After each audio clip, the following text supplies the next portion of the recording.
آیا مبکی ہے آپ کے لیے کہ آپ اس پہ روئیں اپنی حالت زار پر کہ آپ نے جن خلفاء کی اتباع کی ہے ان کی خلافت بدعت ہے. رسول صلی اللہ علیہ وسلم نے, بات یہ ہے, رسول صلی اللہ علیہ وسلم نے ابو بکر کو خلیفہ بنایا, نہ عمر نہ عثمان کو, نہ یہ کوئی طریقہ بتایا کہ تم میرے بعد بناؤ.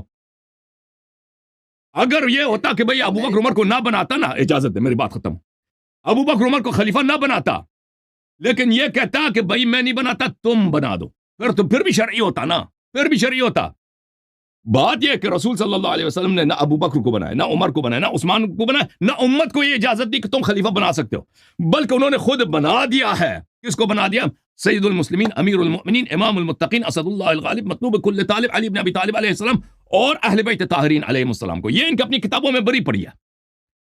تو پتہ یہ چلا کہ جو امام آئیں گے ان کی امامت ہی سنت پہ نہیں ہے, ہدایت پہ نہیں, وہ ابو بکر عمر. اس کے علاوہ انہوں نے جو بدعتیں پیدا کی ہیں بھائی, طلاق کو کس نے چینج کیا بھائی؟